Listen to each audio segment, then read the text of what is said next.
a wait list of people waiting for you to do their work. You need 6 months, 12 months, 18 months of people waiting to have you perform the work for them. I'm talking about building, not, HVAC or something. But at the same time, it's like, what's the cycle you're living on? Right? That's the whole thing. And then when we go back to bookkeeping, balance sheets, cash flow statements, you have to look at, I'd almost say daily. Okay. I think it's an exercise. It's a habit you build where it's a couple of clicks because you've been taught what you're actually looking at and you see where you're at. Because once you get to this point, which is what you're getting up to here, is we need to be able to forecast and we need to be able to predict. Welcome to Sharpen the Spear podcast, where we help manufacturing executives command the front and win the floor. I'm Richard Walsh, creator of the Sharpened Impact methodology, and I spent decades helping leaders transform frontline teams, unlock hidden profit, and capture capacity they didn't even know they had. If you want to see where your leadership gaps are costing you and how to fix them, head over to grittolead.com and run the free Sharpened Impact Simulator today. Let's sharpen your edge and get started. And we are back on STS Sharpen the Spear podcast with another incredible guest. I have got Jen Fizer with us today. And Jen, no one knows Jen as well as Jen. So Jen, we need the backstory. Bring us up to speed and we'll get into our conversation. Okay. Well, thank you for having me, first of all. So a little bit about me. I am owner of MKB CFO and Bookkeeping. So as you can tell by the name, we are a fractional CFO and bookkeeping company. Most of our clients are like blue collar businesses, plumbers, HVAC, construction, things like that. And what we have found is that you're bringing a lot of money in, but a lot of money is going out. So you may or may not be able to keep much of that money. A lot of times at the end of the year, when you go to file taxes, it's like, what is that number at the bottom of the P&L? Because that's not the number in my bank account. and why is that not in my bank account? So I help business owners kind of understand their money, make better decisions, and, just keep more of it. Honestly, that's my goal. Yeah, that is so. So here's the thing on this, and I love this topic, okay, because my own personal experience too, 20 years in business, doing really well, but no one guided me on what to do with my money. It wouldn't have mattered because I didn't listen to anyone for 20 years. So help was not an issue. There was plenty of help. I just didn't take any. Okay. So I often tell my kids, be who I am, not who I was. Well, and everybody has an opinion on how to make more money, right? Whether they know what they're talking about is a whole nother story. One of my clients was like a multi-billionaire, so he kind of knew what he's doing. And he probably would have been a good one to listen to. Everything he told me was right. I just didn't do any of it. Okay, right? So he doesn't know what he's talking about. Right. What do you know? You just own manufacturing plants and professional sports teams, and you don't know anything about building water features. Yeah, you're too big, right? You don't know what you like. You don't remember these small days when you were. You can't do what I do. That's why I do it for you. See, I'm amazing. But yeah, so oftentimes it's that. So I love today because you couldn't do this 30 years ago. Okay, there was pretty much there's no fractional CFOs. Okay, like that wasn't a thing. Right. Okay. That was reserved for the, Fortune 1000, whatever, so it's like people who are doing that kind of stuff. So now today, why I love having guests like you on, Jen, is because you're bringing a service, right, to an industry like the service and trades, things like that was never available. It was strictly figure out how to do business on your own, go out and make money, which is, as I say, the easiest part of business. It's everything else that, keeping it and everything else from that point. Making it's not really difficult. Right. It's everything else. So the ability to have access to people like you now is it's an advantage. I don't have the right word for it, Jen, because I can't quantify the actual number, the value of it, because it's so high. And I'm not just saying that because you're on. I'm just saying that people don't understand what you're giving away. Like you said, end of the year, you're looking at your P&L like nothing's matching. My bank account doesn't match. But we never found out why. Mm-hmm. It Well, and just a seemed lot of like the time, yeah. government is taking it all, and that's all they Yeah. had.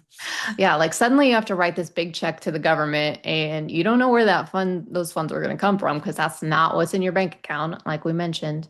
And especially as you're starting out in business and those first several years, like if you're the only plumber on your team, then you're in the truck going and servicing your customers.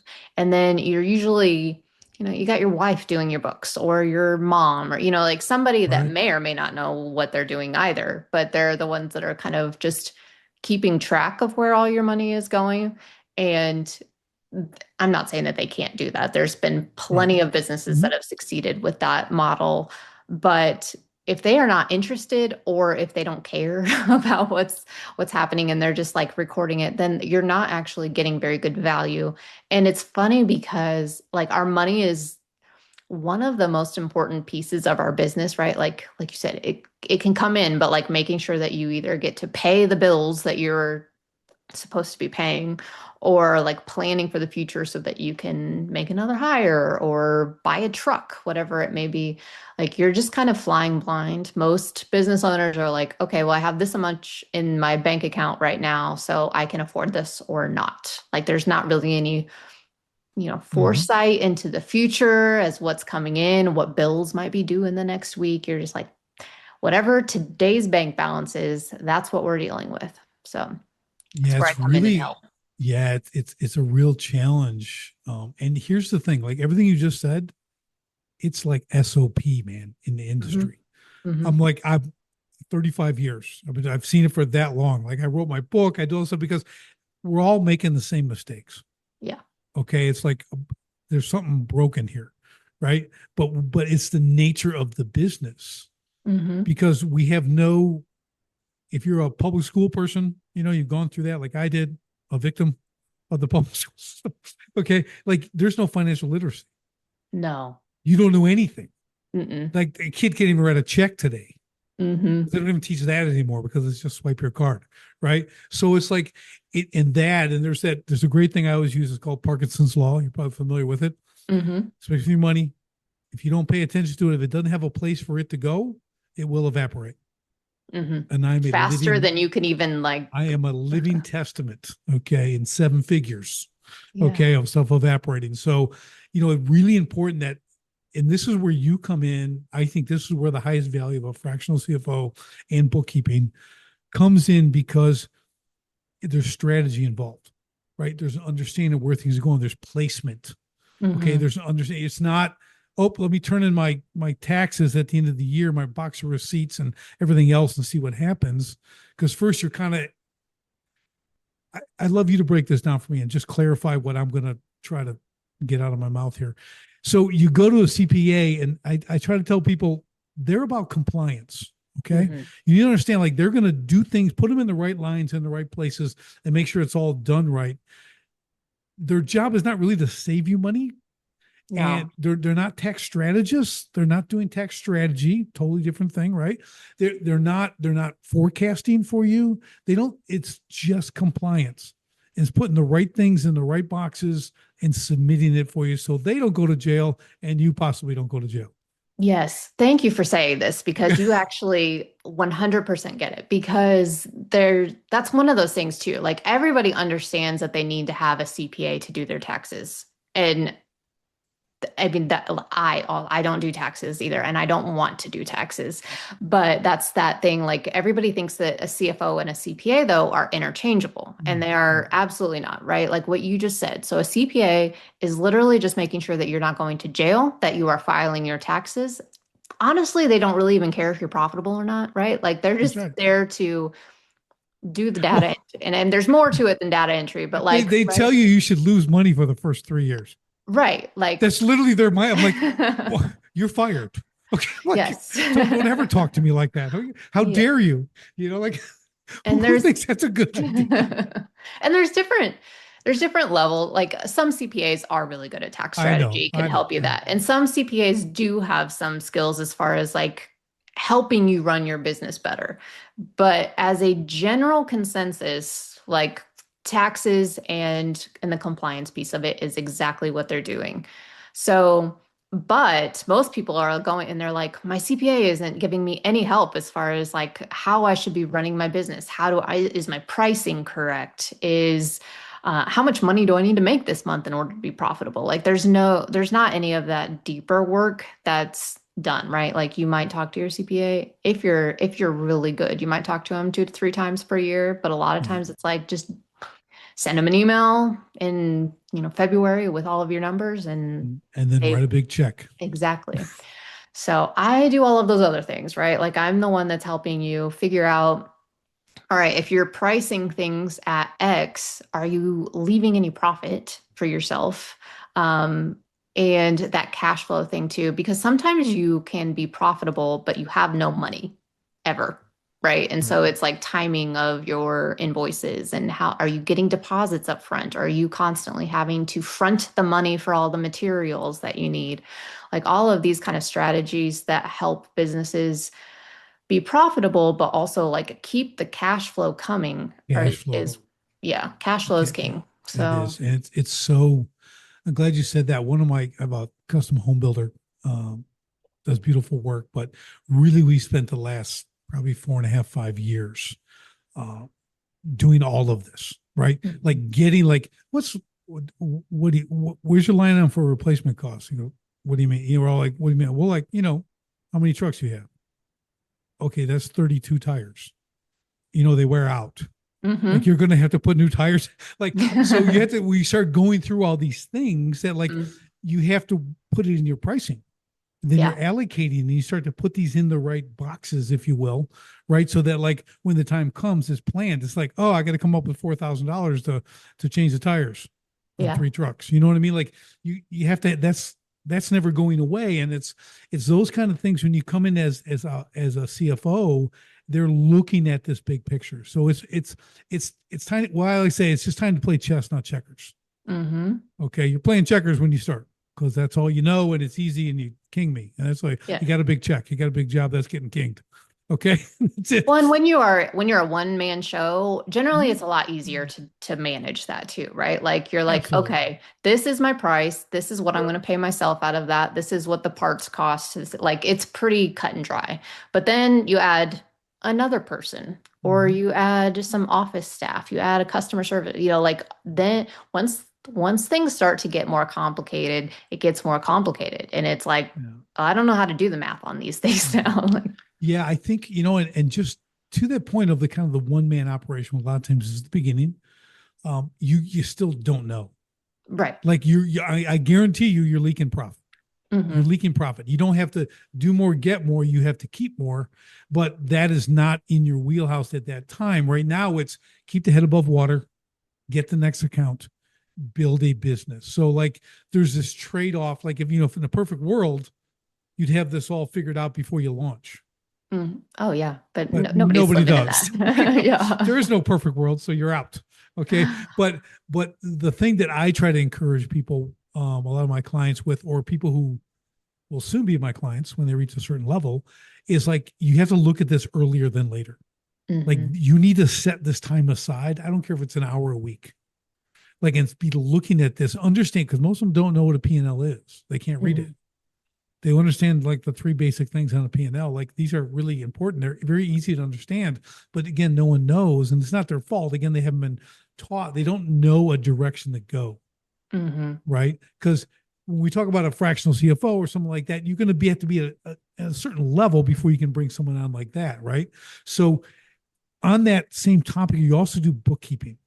Okay, Yes. so let's pivot for a second here, and let's talk about that because this is where they'd come in first, Yes. right? So yeah, if you're a smaller operation or if you just need like nobody's been doing your books for years, Right. then we need to start somewhere. This is where I always get started, right? Like let's make sure that the numbers that you're looking at are actually correct. Because I see that a lot, especially if somebody's in like QuickBooks and I love and hate QuickBooks, right? Like it's super easy and it makes it really easy to do your own books.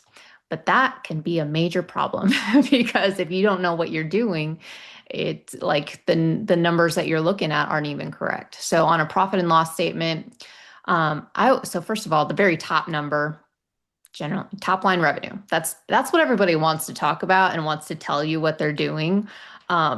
It doesn't matter really in the it's a grand bad scheme of things. scorecard. I tell them all it's a bad scorecard. Yeah. If Your somebody is revenue telling number. you their top line revenue, don't listen to anything that they Nope. say to you, Nope. because if they were really wanting to brag, they would tell you that bottom number, what the net is. You know what? I have a great saying I learned from a mentor years and years ago.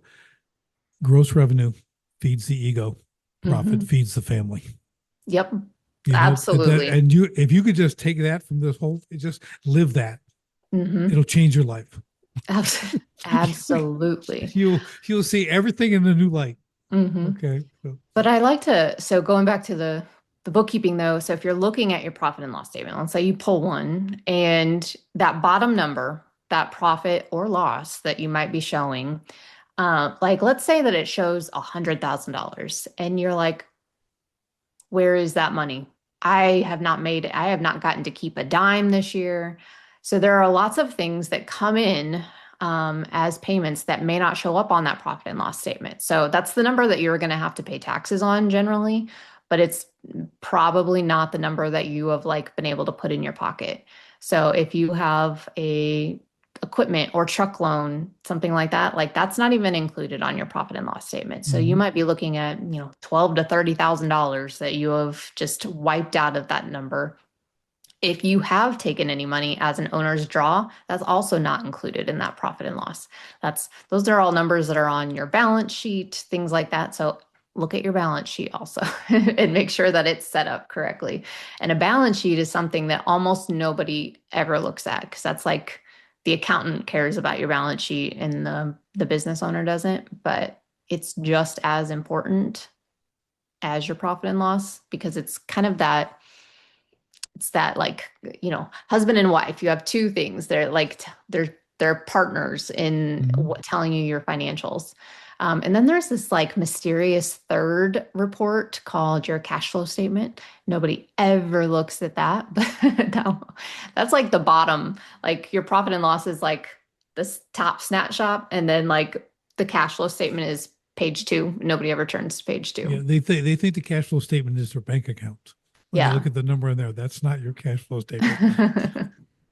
Right. So you have to be able to have like a general knowledge of these three reports, just to have kind of a good understanding of what's going on in your business. And that is like, people just generally don't have, like, this isn't common knowledge. Like you said, nobody teaches you how to Mhm. read a profit and loss. So hire a bookkeeper, a good bookkeeper that can explain those things to you, can give you some insight onto either why you have more money than you just know what to do with, which is a really great problem to have, or why you're making lots of money, but you have nothing to show for it. So, Yeah, I think the big takeaway on that is let your bookkeeper educate you. Okay. You don't need mhm, to be an expert. No one wants to be an expert on that stuff. People like you do. Praise God. There's people like you. Okay. mhm. Because I don't really have interest in money, Yeah. right? In the sense of like, that was my problem. I didn't want to understand it. I just wanted to build great things Hmm. and get paid a lot of money for them. I always tell people my idea of running a business was making a lot of money. I thought that's all you had to do. Okay. And Yeah. it took 20 years, but it's not all you have to do. Okay. I Right. found out in '09 that it doesn't work that way. Well, let's talk But about like money can be really stressful. So if you could be bringing in $1 million a year and not getting to keep it. You could be spending 1.2, right? So it's Mhm. like you can never outpace. It's like you can never like outwork a bad diet. You can Right. never outpace like a bad business structure, right? So if you're not pricing things correctly, if you're just wasting money on things, you're never going to be able to bring in enough money to beat that. So that's Well, to this point, this is really important because again, I get to draw on a lot of personal experience here, Jen. Okay. So you get going like you need I'm air quoting need. You need hmm something, a tool that's okay, I'll go buy it. hmm $500. Okay, 500. Well, yeah, I'm making lots of money. Well, 500. I tell people I did this. I have a skid steer. I wanted the new one. I want another one. They can have more capacity, can lift heavier rocks, everything else. So, oh, It's a new home. Oh, it's only 52,000. I got 52,000. Mm-hmm. I'll go pay cash because I'm wise. I'm going to own Mm-hmm. it. I'm debt free, right? Yeah, And now that's you have pretty no money. stupid. Okay, right. And here's the thing: what I tell people, I go, you don't take a moment to think, I could rent this thing per month for $1,000 or less Mm-hmm. for the 6 months that I need it. And there's 6,000. Now I got $47,000 left to do what with? Maybe invest it, have it make more money, be part of my cash flow. Mm-hmm. I paid $41,000 for a website and I didn't like it. And I figured this was wrong. So I just shut it down a week later. Okay. So you imagine doing my books. Mm-hmm. Okay. So like the whole thing was like you just get running and you're running so fast. Mm-hmm. Especially if you're good at what you do, you're going to be in demand, you're going to make money, you're going to be busy, busy, busy. And you feel like you took the stack of money you got and you turn around, you put it down behind Mm-hmm. you, went and make more, but you don't understand where, the wind comes and it blows it away. And it's kind of that whole thing. So you're never tracking your spending. Mm-hmm. You When might I, have a pocket full of receipts, but you never look at them, yeah. When I right? see this a lot with businesses that take deposits, right? So they will take a deposit on a job. Maybe they'll take 50%. They'll take that up front. And then they don't have to complete the work for another like 6 weeks. It's future problems. So they spend this deposit on today's problems. Like, we're going to go buy the project that I need to do today. I need this money from that deposit that we're doing in 6 weeks. So it starts this cycle of like, you constantly have to be selling, because if you stop selling, you're bankrupt, right? You have no money and you can't actually even complete the jobs that you have taken money on already.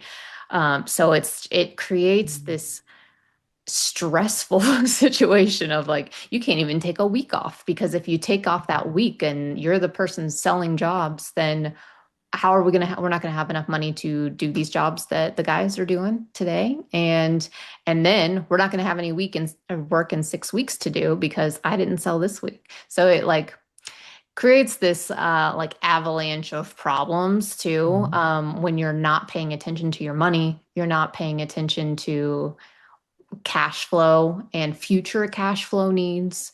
If you go and spend that $52,000 on a skid steer and then you like, well, I didn't actually look at what I needed to buy in the next week, and now I don't have money to be able to pay payroll. Right. Like, you're gonna, And this Jen is where, for the listeners, this is where you've just legitimized yourself. mm-hmm, Okay. Because we've all done this. Just mm-hmm. what you described. Okay. And so many guys I see, it's the proverbial robbing Peter to pay Paul. Yeah, Your next absolutely. job is paying for your previous job. Yep, They're on, and that's great until it's not. Until exactly. you have 1 month like you just described, where you don't land a job. Now it's 6, 8 weeks, and you're basically finished. Yeah. I mean, they're because you can't catch back up because the Yes. numbers are big. That's the problem. Like you said, you get $100,000 deposit, for a $200,000 job, and then you got progress payments for whatever. And start that whole thing. Like, that's way more money than you think, Mm-hmm. right? From an operational standpoint. But I'll tell you, for me, it was kind of interesting because I got in that cycle for quite a while. It was like a drug. Mm-hmm. Okay. The next hit, you're good for another 4 weeks, right? Yeah. It's just this, you just get this, and it's just, I had to go get my next fix. That Uh-huh. was like, go sell another job. And then Mm-hmm. I have clients like I've had too in the past where as soon as they get that next job, their foot comes off the gas. Mm-hmm. I'm like, you can't take your foot off the gas. No. You need to we got to stack Keep them. going. Yep, You need a exactly. wait list of people Yeah. waiting for you to do their work. You need 6 months, 12 months, 18 months of people waiting to have you perform the work for them. Mm-hmm. I'm talking about building, not, HVAC or something. But at Yeah. the same time, it's like, what's the cycle you're living on? Right? Mm-hmm. That's the whole thing. And when we go back to bookkeeping, balance sheets, cash flow statements, you have to look at, I'd almost say daily. Okay. I think it's an exercise. It's a habit you build where it's a couple of clicks because you've Yeah. been taught what you're actually looking at and you see where you're at. Because once you get to this point, which is what you're getting up to here, is we need to be able to forecast and we need to be able to predict. Mm-hmm. Okay. Those two things we have to be able to do right going forward. Otherwise, every day is a mystery. Mm-hmm. And no one wants to live in that kind of chaos. Yeah. One of the things that I like, very first things that I do with the client is I figure out what their average weekly costs are. And this now becomes the number they have to deposit this amount of money every week just to cover their bills, right? And it's like something that a lot of business owners don't necessarily think about. They might look at it on a monthly basis and be like, oh, I know I need to do $100,000 every month in order to be able to cover all of these bills. But what happens is you might get 2 weeks into the month and you're running behind and you're like, oh crap, like Mhm. there's no way for me to catch up. So, and it's a really simple thing to do. Like pull a P&L for the last 12 months and just take that. You'll take your COGS, divide that by 52. Take your operating expenses, divide that by 52. And then the mysterious third and fourth ones, if you have any debt payments that you make on a monthly basis, like divide that by 4. So if you have a truck or any equipment or a loan, whatever it may be, make sure you're factoring that in because that's one of those things that gets left out a lot. And then if you are paying yourself, like going back to the owner's draws, if you're an LLC and just pay yourself owner's draws, make sure you're factoring that in too. Because I mean, it's not fun to run a business indefinitely without paying yourself ever. Yeah. Um, so add in those four things: COGS, operating expenses, debt payments, and owner's draws. Divide it by whatever number, like 12 or 4, depending on what you're using. And that is now your weekly goal for what you have to bring in every week in order to just maintain cash flow, break even. Yeah, that's great. That's really great. I mean, we need to break it down simple like that. The other thing too, just on one point you mentioned too, that and we all screwed this up, and we do. We always pay ourselves last Mm-hmm. as owners. And I've encouraged there's lots of great books out there and everything else, and a lot of people educating on this or trying to, like you have to prioritize yourself as the owner. Mm-hmm. Okay. Yeah. And there's a couple good reasons for this. I say the first is you need to be paid.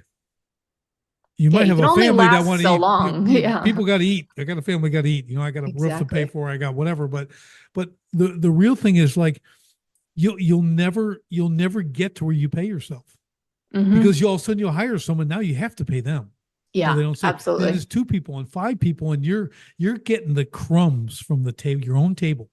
You're Hmm. only eating the crumbs from your own table. It's not a place to be. Okay, Mm-mm. that's not why you started a business. And that hamster wheel will be like that for a decade or more. You'll Hmm. never get out of it. That's the owner prison I talk about.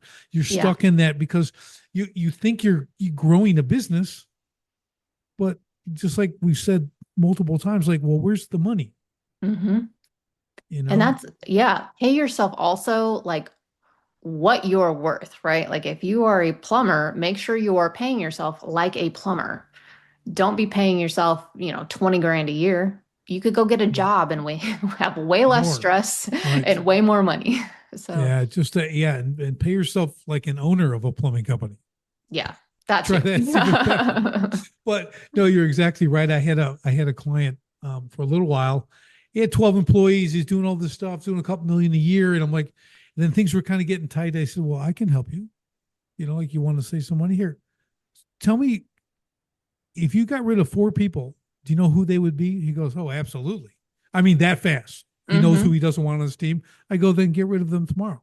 I go, Hmm. because how much are you paying them in a year? Oh, about 250,000. I go, okay. So now you've paid for your coaching. There's your 250 grand. Okay, he wasn't paying me that obviously, but I'm like, you just saved $250,000 like today on the Hmm. next payroll cycle. You're saving money, Yeah. but they don't do it. No. I go, you don't need your most people are labor heavy when they Yes. really look at it. My Yeah. own brother, my younger brother, brilliant salesman. If you wanted the best salesman ever, like he's the guy. The Hmm. kid's the greatest, right? Started a part-time landscape company. He's selling fertilizer during the day and killing it, best on the West Coast and the whole thing, and he does like 1.5 million his first year, part-time. But he goes, I'm not making any money. So he calls me up and I said, well, what's going on? Well, I got the landscape company. I go, well, how many people work for you? Are you ready for this? 37. Oh my gosh. I go 33. What are you doing? And he goes, well, I got this, and our other brothers working for him. I go, okay, here's what we can do. Tomorrow you go fire half of them, and you already know who they are. Get rid of half the crew. I'll be out there on the weekend. He's in Arizona. I will go out there. We'll go through everything. I'll have you dialed in like the weekend. Like you have way too many people. Oh, and get rid of our brother too, because you don't want him on your staff. I had to get rid of him too. So I hate to throw him under the bus, but they don't listen to this anyway, so it doesn't matter. but like that thing that I'm like, oh my gosh. Yeah. Like, like no one starts a landscape company and usually does $1.5 million their first year part-time. No. I'm like, dude, you got like, that's good, but it's the management. You're not at the helm. Yeah. So the cautionary tale, right? But same thing, labor, brutal. That payroll never goes away. Yeah, it doesn't. And it's sometimes you're waiting on them to like, oh, the person to quit, right? And that's not going to happen, right? Like we're not, you can't rely on that. So like hire smart, make sure it's a position that you actually need, first of all. Make sure that you're paying, a reasonable wage. You want to make sure you're attracting good people. But if it's something that's like, is this just a temporary problem? Like, are we hiring a customer service rep because it's like a really busy season? And like landscape, I'm in Missouri, so we have a shorter landscaping. Right. Yeah, same here. But I'm in Wisconsin, even shorter. if it's like, if you're hiring a 3-month position, don't hire somebody for 12 months out of the year. Like hire a temporary customer service rep or figure out somebody that can do it part-time, something that's like not going to just be a drag on your P&L for the entire rest of the year. Because like you just said, like you're never going to make that money up. And do you want to have to fire people? No. Like nobody likes firing people. Right. And that's your money. Exactly. That's your money. So you're not a charity. It's like you're giving the away. I try to tell them that's your money. Like you got to understand, like this overabundance of help. I said, so let me ask you this. You may know this better than I do. General rules of thumb I usually share with clients. And again, it's obviously it's industry specific or even company specific, is about 250K in revenue you can put a person on. Okay. And again, we're talking just revenue numbers in general, depending on what you need. But I see a lot of people doing more than that. If my guy's doing 2 million, he has 12 people, he's violated the rule. Yeah. Right. Yeah. And I think it's obviously very dependent on, the salary that you're paying them, first of all, but also like the type of industry that you're in. But I think that's a good rule of thumb, because there has to be money to pay the person, first of all. So you have to be bringing in enough revenue to cover their salary or wages in whatever fashion that may be. But that person also needs to, like, if you're doing $2 million in revenue and then you hire this person and your revenue doesn't go up, then how are they helping you? You did not hire an asset. Right. You hired a liability. Right. So that person that you're hiring and a lot of people get confused because they'll think, well, this is an admin position. They don't, directly impact sales but they need to be they need to be freeing up somebody else's time so that they can be doing more sales, or they need to be creating some efficiencies that are bringing money in faster. So then you can do the work faster. Like there has to be some sort of like domino effect to that person being hired that then creates more revenue. Because if you're just hiring to hire, like, there's plenty of sometimes you need an assistant and that person is just checking your emails. Like that doesn't seem like a job that's going to result in more revenue, but maybe they see a bid that needs to be sent out faster than you would. There has to be some sort of benefit to that person being in that role that results in more money. Otherwise, yeah, like you said, you're just giving up your own money to hire that person. It's really, here's the challenge too. In business today, you've got AI, you've got technology, you got software, you got all this really cool stuff to help you, which really isn't of a lot of use if you don't know how to apply it properly. Okay. But what I often have to tell people, Jen, is those tools like an AI, an answering service, or whatever it might be, Chat GPT, whatever you want to call it, like you use that not to replace people, but to take those people and have them do more important things. Because things that can do the everyday routine answer the call. That you want to eliminate. No human being actually wants to do that.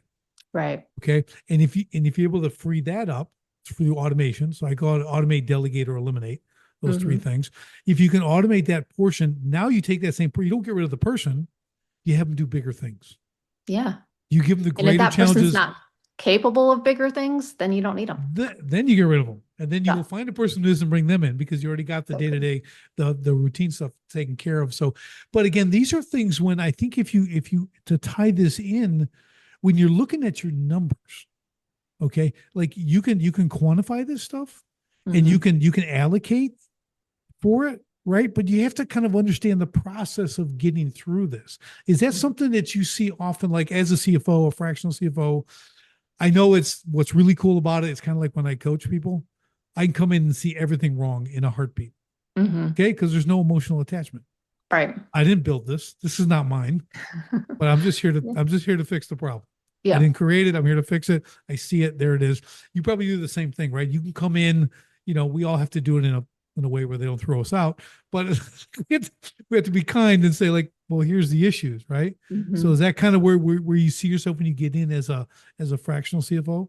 Yeah, I probably much like you. Like a lot of times I look at my job as coaching more than just like Right. the straight numbers, right? So it's yeah, we're coming in, we're seeing and sometimes it's super obvious what's wrong. Like I can look at the numbers and be like, well, you're spending more than you're making. So let's cut some costs, right?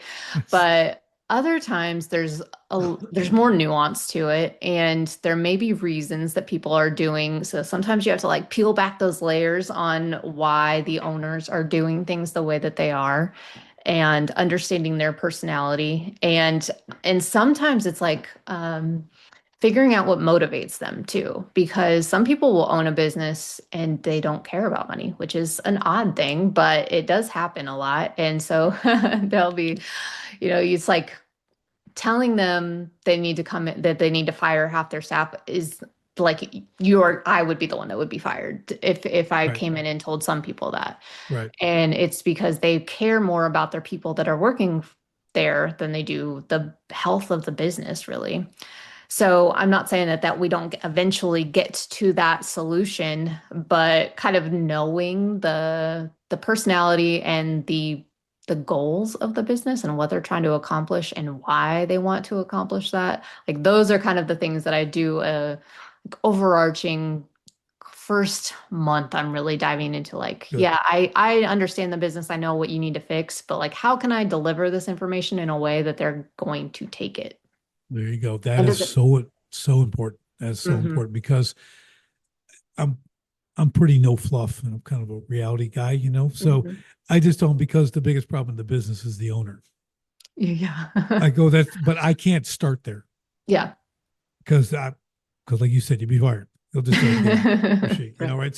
So like my process, let's go fix some things. Hmm. Let me fix some things and build some confidence and work my way kind of back up the chain. I'll Yeah. start Get some down here, easy work my way, wins. and then like say that now I'll have his ear, and okay, we got a little trust. I did this and this. Now let's look at that. But I think to your point, whether they care about money or they're obsessed with money or whatever the case, that is a sensitive topic because if you come into their business and you're starting to and you see all this, you just see red everywhere, Mm-hmm. right? You're like, oh man, you know, but that is not going to be received well Right. because they built this, they're running this. They may know they have an issue. That's why you're there. But Hmm. that confrontation of what it is can be really poorly received. Yeah. And I like to, so let's say that I have a client and they need to fire their brother because their brother is not doing a good job. So, depending on the relationship between these two brothers, one person I might be able to say, you need to fire your brother. They're not pulling their weight. The other one, I like, they would rather shut down their company than to fire their brother, right? Like they would rather just burn it all down than to have that conversation. And so in those instances, I'm usually trying to figure how can we have two wins here? How can the brother keep a job and how can the business succeed? So we need to find a better role for the brother. A lot of times it's just like the wrong person or the right person in the wrong seat. in a way. Right. And Right. so, like, okay, do we need to change what that person is doing? And uh, that usually results in a conversation of like, okay, if you want to keep your brother, you need to do X, Y, and Z because the business needs to be doing significantly better revenue in order to keep this kind of like, person that's dragging you back a little bit. So Mhm. it's different conversations for different people depending on how they want to handle some of these conflicts or issues in their business.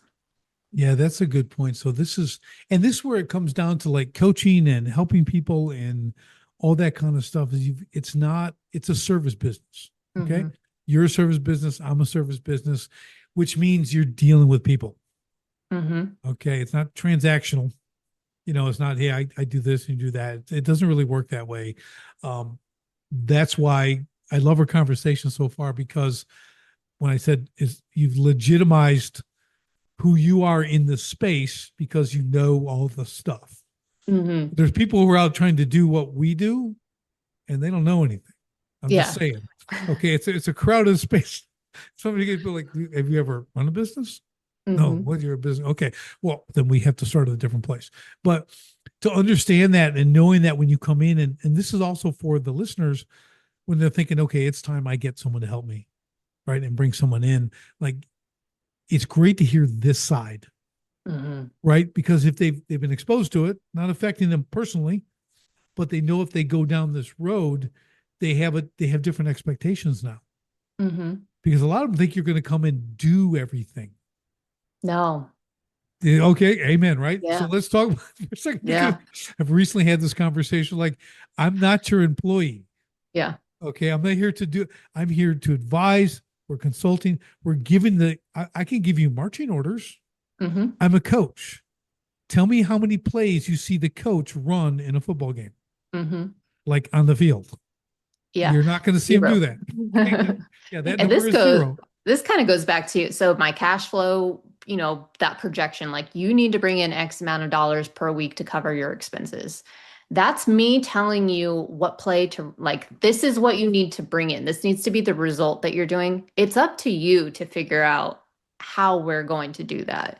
And I mean, I can tell you like, oh, this is more profitable than that, or this, sell bigger jobs. That is like common sense kind of things, but it's still kind of that I'm giving you here's the result. We need to win. We need to score X amount of points, but you are still the one out on the field that needs to be running the plays and doing the work every day to make sure that that gets accomplished. And that might mean not spending on a certain Yes. thing. Okay. That's Yeah. hard The more work. you spend, the higher that Yeah. number's got to be. Yeah. There's a lot of mindset involved here. Hmm. Okay. And running the business, again, when I say the owner is usually the biggest stumbling block, because there's a mindset issue. Okay. And it's all different levels. Again, if you're a craftsman, you started the business because you do a thing well, and now you got to run the business. That's a whole new skill set you have to acquire. Hmm. Okay. That's not an easy task. Mm-mm. You've been a plumber for 23 years. Okay. Like, and then maybe an apprentice and like you got time in the game. That's why you're really good at what you do. Hmm. Okay. So you have to take on a new skill. And this is why I'm obviously a big fan of farming things out, hiring experts. All I want to know, and this is what I usually recommend to my clients, you need to have an understanding of this. You don't need to be an expert Hmm. because the time involved to do that it's not conducive to running a business, Right.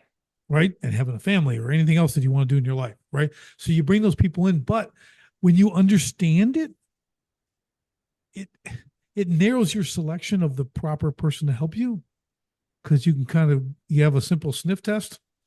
There's certain things Absolutely. that may be saying or not saying. You're like, yeah, it doesn't work that way. I don't think you're my person, right? Right. Because we can do that, right? We know that, like, no, Hmm. you're not it. You get that a lot with marketing and things like that too, right? You want to know enough to like have an understanding of it, so you're just not. I mean, they're marketers; they sell things. Okay, you're being sold. Hmm. Okay, you don't know if you're being sold right. It all sounds good, Yeah. all six of them, okay, and then probably none of them can deliver, right? But we have to go through that, right? We need that understanding so we can make at least an educated decision on who's going to help us. But we really need to farm this stuff out for our own sanity, for the growth of our business, Hmm. because it'll be exponentially faster. Yes, absolutely. And like you said, I mean, I think it's very important as a business owner to have kind of a broad understanding of all the different pieces of Mhm. business. You don't want to be blindly following the first person that tells you that they can do X, Y, or Z. Like that's Mhm. a recipe for disaster. But you don't want to be the one that's doing it. You can only wear so many hats. Mhm. But just having that general knowledge of how all of these things work and having some your own kind of philosophies too on how you want your business to run will let you know if you're going to clash with certain people or not too. And I think that's like just be solid in what you Yeah, believe, what you want, yeah. and how you want to run your business, and then find people that match that. So on that topic, let's talk about a little bit of what we call strategic vision, or like when you get in with a business and you're meeting with them, you touched on this a little bit already, but that whole like where are you going? Hmm. What's the end game? Do you have Hmm. one? Do you have an exit strategy in place? Are you thinking about forever? I mean, I know everyone wants to give it to their kids and whatever, like, and sell it for $1 gazillion. And like, there's a whole nother reality talk we got to have, but Yeah.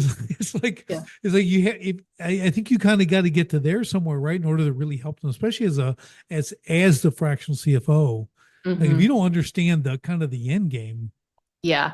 I This know is you can like do some things, right? conversation number one that I have with people because like you just said, everybody tells me they want to scale, they want to have multiple locations, or they want to sell for $10 million in 5 years. Like there's always some goal, right? And it's always bigger than what they're already doing. And that's like good. You should have big Mhm. goals. But then one of the first things that I will ask them after they tell me that they want to like triple in size next year, I'm like, do you like managing people? Because that is where your job is going as the owner. If your job, or if you want to, if you're $1 million now and you want to be at $5 million, if you don't like managing people, you are going to hate that $5 million company because you're no longer out in the field. You're not the one that's doing the work. You're the one that's making sure everybody else is doing their jobs. Like people are checking in with you, information is flowing up. And so if that doesn't sound enjoyable to you, you might want to just be really good at the space that you're in, right? Like at that Right. $1 million company, it's a lot less stressful. Just, Yeah, yeah. I tell them own your area, own your space. mhm. Yeah. Be the person. Hmm. Be the one that like no one will hire anyone else except you. Yeah, Like be that. Okay. exactly. You'll make more money, raise your prices, do the whole thing, and you will be way happier Hmm. because you'll And maintain uh, that control. and a lot of times you're making a lot more money at that like million Exactly. dollars than you are at that $5 Yeah. million dollars, right? Really good point on that, Jen, because again, we talked about earlier with the revenue as a scorecard. Okay. Don't be impressed by gross revenue. Mm-hmm. $100 million company. I got guys who are doing 10 million a year and they weren't even taking home 100,000. Hmm. Okay, that's broken. Yeah. That's a lot of work to do 10 million It a is year a lot of and work and not it's to a have lot of any money. stress. Yeah, You're responsible for a lot of people. it's I've had clients where I had one just awesome guy. We really helped turn his business around. But he told me when he finally called me, he's like, it was 2 a.m. I'm sitting outside the like this plant, right? And he's like, I'm crying. Like I can't keep doing this. Hmm. I work all day, every day, 7 days a week. Don't see my kids. He's like, I just can't. I'm at 10 million. He went from like 0 to 10 million in like 3 years. Yeah. Killing. He's one of the best at what he does, right? In the world, Hmm. top three. But he's just like, I go, well, tell me what's going on. As we walk through it, like he's just got everybody doing everything. Hmm. So if you look like if you're looking down at a whole ant colony, okay, but it was chaos ants. Those ants actually know what they're doing, right? They'll have a Yeah. purpose. This didn't. It just be this scatter of stuff. So we just broke it down. It was, I think, 4 months, 5 months. He was loving his job. Now we're growing. Now we're going to 30 million. Now we're Hmm. doing this because we had to put this in place. But he didn't have the plan. He just was great at what he did, and then it blew up. And like, wow, And he's Hmm. just, I'm going to sell this whole thing. I'm going to get out. And now he's back in control. He can speak. I remember his one time he called me. He said, "Okay, I went and spoke." Because when he'd speak, when he's all these conferences speaking on stage, he goes, "My phone's going off the whole time in my pocket. Hmm. It's the office calling me for stuff. Hmm. They want me. Yeah, they need this." I'm like, "Okay, we can fix it." He goes, "I just spent 4 days, took the family with me. Phone never rang. I'm on stage speaking. We went to the dunes. We're doing this. We're doing all this cool stuff. And he's like, I go, that's what it's about. Right. Mhm. So there's a complete change because then we put a plan in place, Yeah. because again, you can run and gun for so long. You can, as an individual, you can go from 0 to a million on your own. No help. Mhm. You can do it. Not saying it's perfect, but you can do it. Okay. Yeah. When you start getting past that, it's time to build a team. Okay. Yes, You want to get to absolutely. 3 million, you hit 5 million. Okay. You're not doing this by yourself. Yeah. Okay. And that's when you really got to look at like we talked about earlier with payroll. Who can I, what experts can I bring in to do Mhm. this? This is not a full-time on the payroll position. It could be a subcontractor, fractional CFO come in for a 3 month, 6 month, going to get this dialed, then we get going, then we revisit it, whatever that might look like. I think people don't take the time. They're not aware of the resources available to them today. Do you see Mhm. that a lot too? Yeah, absolutely. I mean, and fractional work it's not new, but it's kind of new, right? Right. Like it's, It's more popular. yes, It's yes. more popular now. Yes. Yeah. And so I think I mean, a CFO is something that people know it exists. People know that CFOs, but they don't understand what it does for their business. And so they don't know why they should hire one. Bookkeeping, I mean, that's kind Right. of cut and dry, right? Like we all know we need a bookkeeper. But then like seeing the value in what a fractional CFO can do for your business or a fractional anything, marketer, IT, HR, any of those things that are um, generally thought of as like full-time positions, you can get for much cheaper, right? By Right. hiring fractionally. And you can have a whole team of people that are helping you and making your business like propelling your business forward by hiring in that fractional role rather than like trying to be like, okay, well, I need to hire an HR person and that's 100 grand a year. That's not smart. No. No. Like, especially if you have To 4 employees, like there's no yeah, reason to have. to your point, here's the thing. It's like if you brought someone in-house, like you're talking some, I'll call it windshield time. We used to do when we're Mhm. driving job. They're looking out the window because there's not enough work Yeah, for them to do on a full-time exactly. basis. So you've got to, it, you got to bring in like specialists. I go, it's kind of a special forces thing. Bring Hmm. them in, have them cut, execute, get out. Okay, Yeah. come in, fix it, solve the problem, take care of business, get out. Okay, like, and then come back for the next issue, and then come back for you tap into them. They're not Hmm. always at war. Yeah. But this is Okay, where a lot of people will hire, I'll call it like the office manager, right? Like that right, person is just collectively every single thing yeah, that needs to happen and they're probably not good at any of it. Like there's passable mm-hmm. at most things, right? But they're being HR, your finance, your IT. They're doing all of these different things that it's like, how is one person supposed to be good at all of those different things? They can't. And when they're sick for 2 weeks or go on maternity Oh God. leave or Yeah. or Your check invoices out don't get sent period, out. You're nothing. The whole you're a hostage. hmm. It's a complete hostage situation because you are so dependent on that person. They're putting everything in your own calendar. Yeah. Like you can't even enter a stupid appointment in your own calendar. Okay, Right. because you got so and so doing, just call them. And when you're on, I mean, I've seen all this stuff, right? It's Hmm. like not that you have to be able to put stuff in your calendar, but like you're creating the system that is people dependent, Hmm.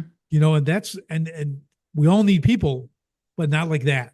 Hmm. You see if you have a great salesman, he's the killer. Now you don't have a sales presentation or a program. You got a great person. Right.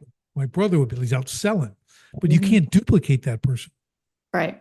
And now they will tell you what you're going to pay them Yes, because exactly. they're Because you out can't lose closing all them. the deals. You cannot, because then you're going to be out there. And Hmm. usually the owner's the best salesman. Hmm. And just trying to get that transition to get them not selling, to get handing that off. They want to do it without building a process or a system to put it into. So that's a whole nother conversation. But the thing with the employees is really important to understand from both the numbers aspect and an operational aspect. Hmm. Peace of mind. Hmm. Okay. Because when like I'll go back to this again. Like I remember we've all probably we've all been like, it's Wednesday and we're thinking about payroll on Friday going, I don't know. Hmm. Do I Where's it actually have to coming ask, from? can my guys wait till Tuesday? Yeah. I was like, I I'm mean, going to write them all manual checks. So at yes, least it trickles in yeah. rather Have you than. ever had that conversation? Okay. Have you ever had to like, that is the most embarrassing, like Hmm. you want to feel like a loser. I'm again speaking from some personal experience. Tell Hmm. people you can't pay them Friday, but I can pay you Monday. Right. Okay. Because on Friday afternoon, they're looking for a new job. Yeah, exactly. Okay. Like you are Yeah. going to lose and they could be great. But you Hmm. come to that, like, they may do it once, but if Hmm. you have to do it more than one, like Right. that is not, they're not stupid. Exactly. Okay. They see the writing on the wall and they are making an exit plan. Hmm. Okay. And Because, most people are not working just because they love it, right? Like they're there to get yeah, to get money. go figure. It's crazy how that works. I But yeah, know. it's so when I look at this from a fractional CFO standpoint, okay, because again, I have clients who use them. I think it's an incredible service. Um, let's go just a little bit deeper on the planning and the strategy and kind of high view. We don't have to get into nuts and bolts here, but like Hmm. let's talk benefits. I guess that's a better word. Let's talk the benefits. Let's lay a few benefits out of having a service like you coming Hmm. as a fractional CFO and or bookkeeper. And Hmm. imagine if you're doing both, it's probably even easier, right? You Hmm. can, do more, you can make sure that the data you are getting is correct so you can make the correct strategies, right? So I think it's a good combo. And most fractional CFOs are doing this. I've noticed. Hmm. They've Hmm. got these tentacles, which is great. So let's just talk about some of the general benefits of this kind Yeah. of long term in their business, short term, long term, that kind of stuff. Well, let me tell you why most CFOs are doing their bookkeeping, first of all, because so even if you're hired, let's say you hired your CPA to do your bookkeeping, generally they'll do it once a month. And they do it at the end of the month when they, or the beginning of the next month when they need to reconcile your bank statements. That's really the only time that they're looking at it. So from a CFO perspective, I'm looking at bad information. I'm looking at information that was a month old. And so we do bookkeeping daily. Like your books are updated on a daily basis so that I know if I pull a P&L, it means everything that's, through yesterday. And so that's kind of just my rant on that. And if you have some random person, your wife or whoever, like she's only doing it when she gets around to it, and she, we might be talking about once every 6 months that it's being done.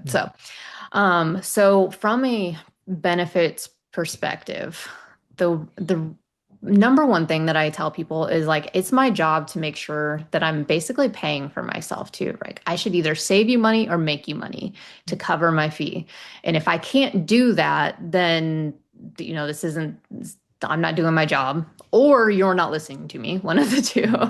It's not always my fault, Yeah. but it needs to be a working relationship where there has to be input and work on the owner's side. Like you mentioned earlier, something about like you can't just set it and forget it and just like be like, I'm going to hire a CFO and all of my problems are going to go away. Because I can only do so much. I can't do the job for you. I can't make the changes. Like it's in your business. You need to be able to do that. But I will advise you on what those changes should be or what I think they should be. If you don't want to, this is the other thing. Like if you have like hard and fast, like I am not going to fire that person. I'm going to work around it. I will find another path for you, but it might be a harder path. So you need to know that you're coming into a working relationship, not a just like, oh, they'll just tell me what's going on in my business and everything will be dandy.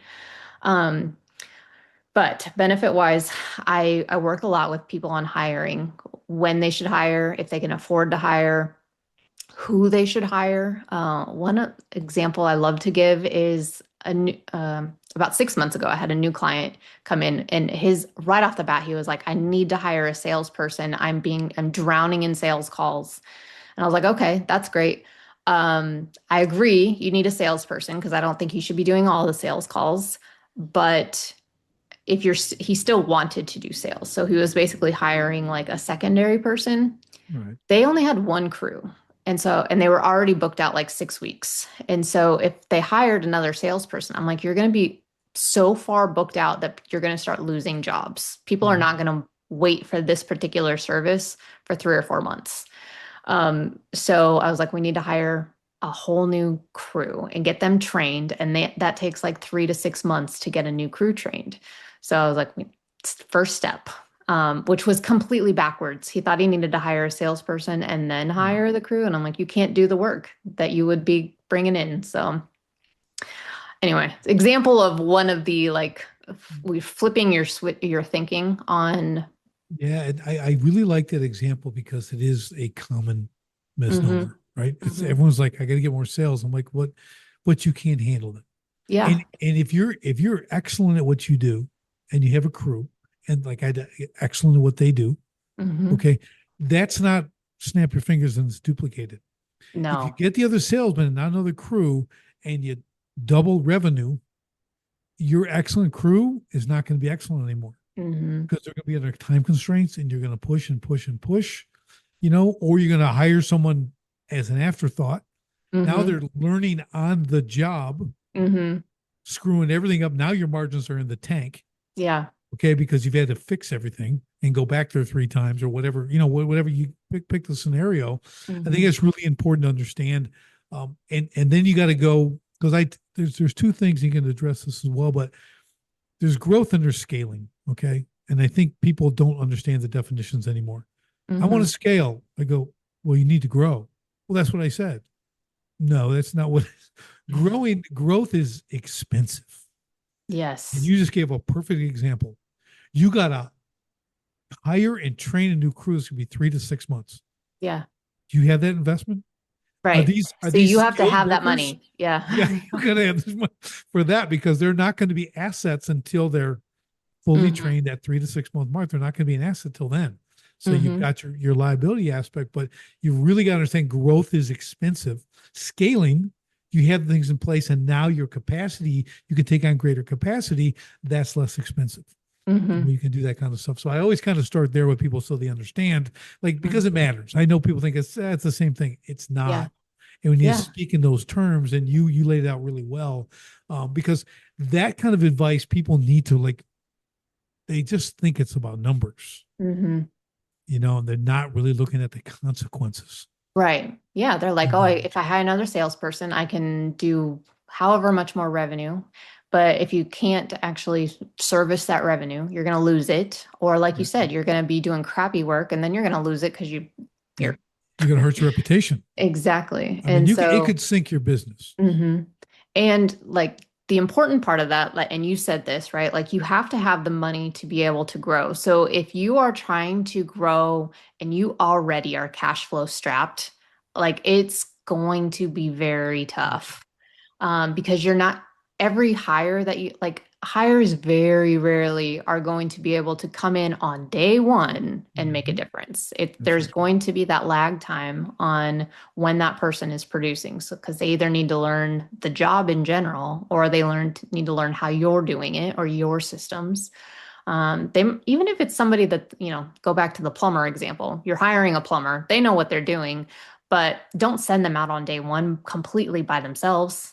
That's a recipe for failure. It's always, they don't know your system if you have one. Yeah. Okay. Yes. So I'm always like, well, you hired a sales guy.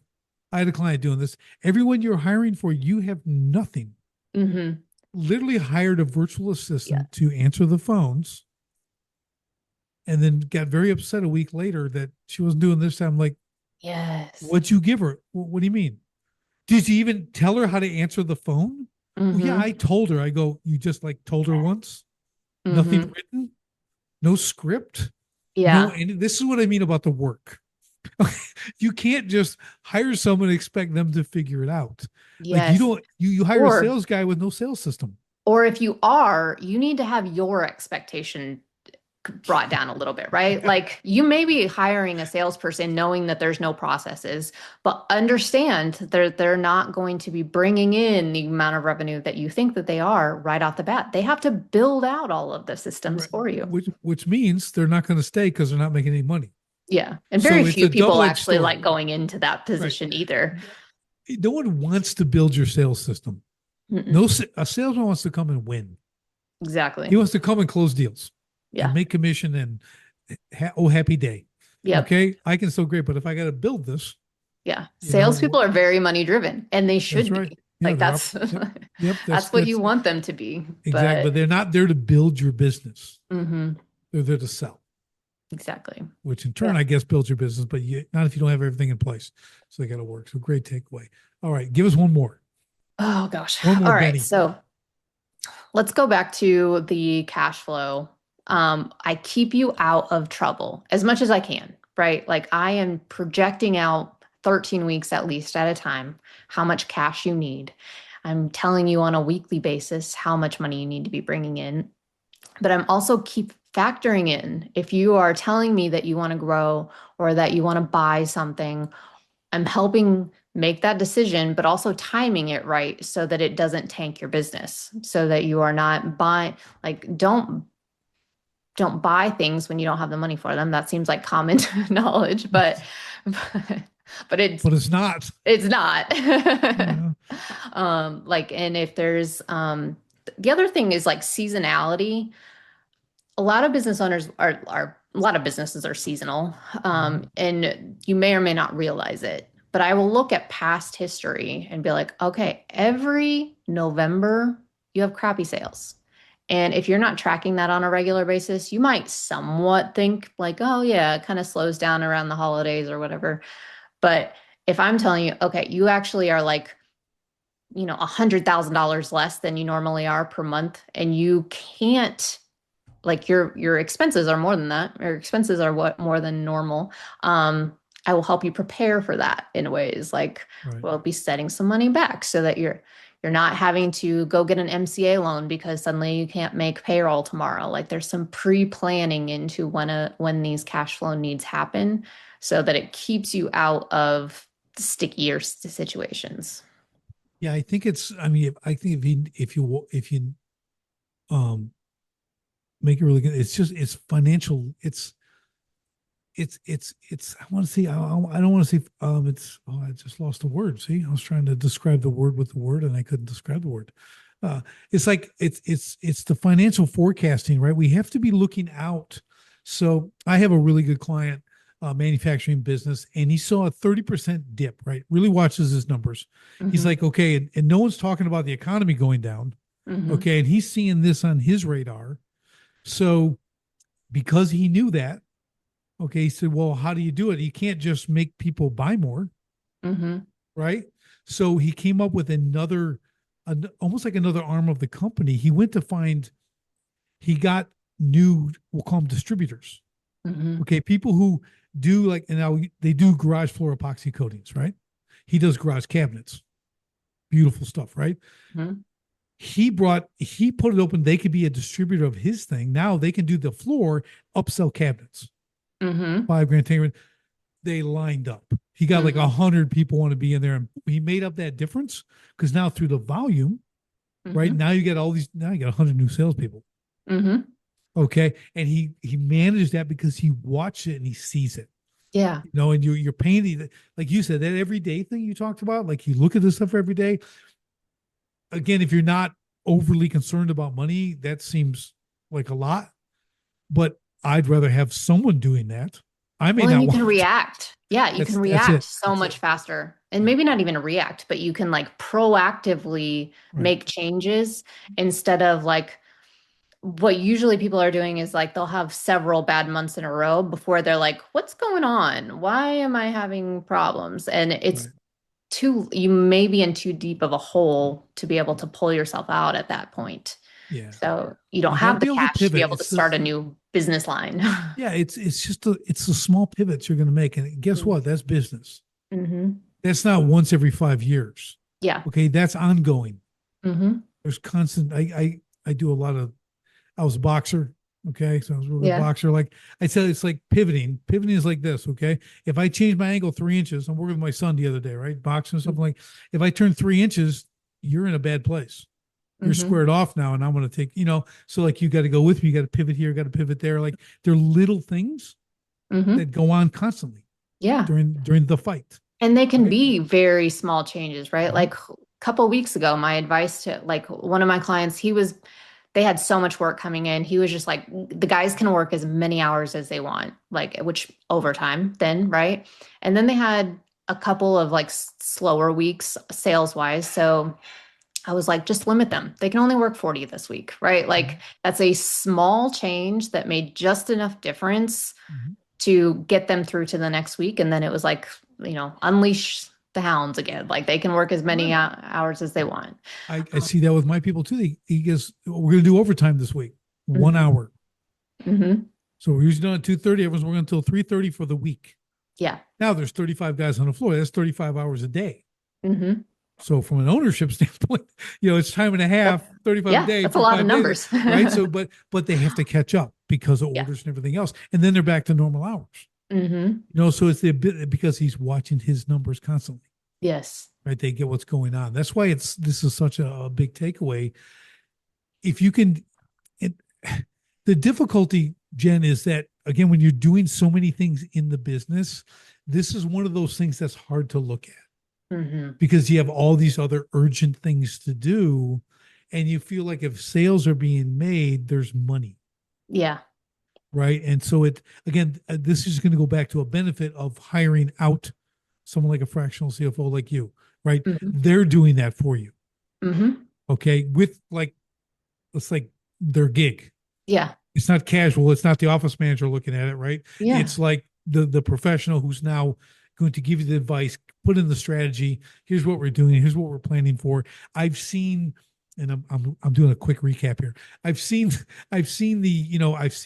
swings, Mm-hmm. the up and down during the season. I see seasonal things over multiple years because if you've got any semblance of books for like 3 years, that's a great thing for you, right? You can look at Mm-hmm. that and you can, even if it wasn't done like absolutely amazing, like you can see the patterns. A Yeah, three, absolutely. a 3 year look is like amazing. Yeah. And you want to encourage the business. That's why you need this stuff Mm-hmm. because you can look in the past and you can see what's coming down the pike.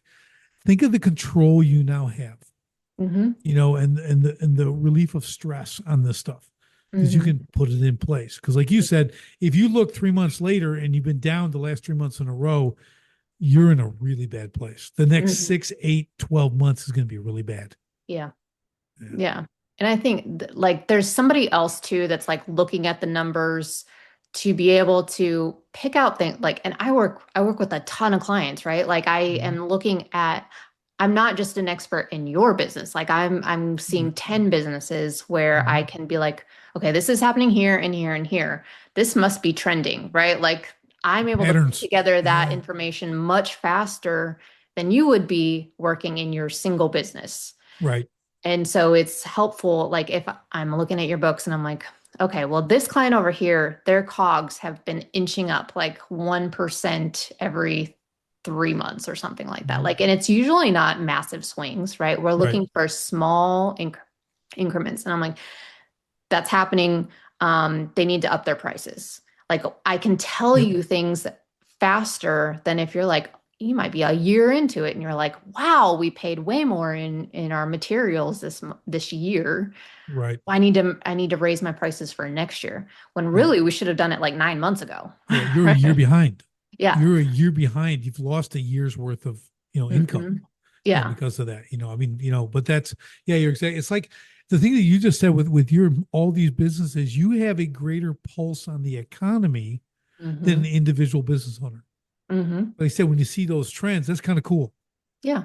You know what I mean? Because it's my business. I was a custom water feature builder, steel sculpture. Well, guess what? No one needed that. So Hmm. when things can collapse in 08, 09, I lost $500,000 in a day. Hmm. Day after the election in 08, just everyone canceling. Oh Nope, gosh. no one wanted to spend any. They definitely wanted to want. They were going to spend it with me. Yeah. So the world was ended, and it was bad. So you start seeing that was kind of again. I wasn't paying attention to anything, right? Hmm. So I didn't even see that coming. That was like a Yeah. day. It was a day on the phone. I hung up, looked at my office manager, and said, "I think it's over. We're in I think trouble. we're done. I don't. This is one day." And Yeah. that was the beginning of the cliff. It just kept going. We Hmm. lived through part of '09 and I had to shut down. It's like, it's just finished. Hmm. I was a luxury item for sure. Hmm. And for that, oh man, it was so, but I could have weathered it. Yeah. Okay. I was probably ready to get out, I believe. There's a whole nother story to that. Mhm. But if I had the right people, Yeah. looking at these numbers, doing everything we just talked about, would Mhm. have been a completely different story. Yeah. Some of You that know, foresight into, yeah, and this is, sometimes I think business owners, they'll be like, well, I want one person dedicated to my business. Like they think there's some sort of Mm, value in that. yeah, And to what we just been talking about, like if I have like industry-wide knowledge across multiple businesses and I like, oh, this is working in this business, let's implement it here.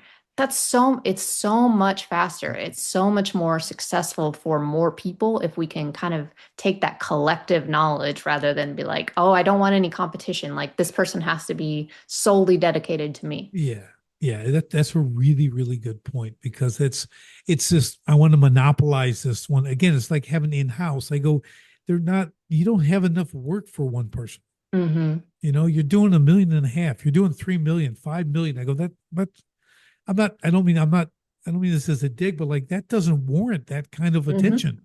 Oh, absolutely. Yeah. Sorry. I get guys doing 15 and it doesn't warrant that kind of attention. Hmm. It warrants fractional. Yep. And now they're at the point where the fractional is unbelievably beneficial, Hmm. right? And there's plan, there's strategy going on. They have their meetings. Yep. Okay, they get together, they hit it, they're very concise. It's not let's talk again tomorrow. No, it's like we got a set time, we get together, we go through what's got to be gone through. It's 20 minutes, it's 30 minutes, and you're on with you back to work. Hmm. And you go to the Yeah. next client, the next client, next client. We're all succeeding, So it's really, really powerful. So all that being said, this has been an amazing conversation, as I knew it would. Yeah. Okay. So if people want to talk to you, investigate how they can get you for their services, see what that looks like. Bookkeeping as well. Do not forget the Hmm. bookkeeping aspect. You might want Yep. to start there. Give us the deal. You know the drill. All right. So our website is mkbcfo.com. You can email me at jen@mkbcfo.com. I am happy to talk to anybody. Like if you have questions about like, this is my P&L, I don't know what it means.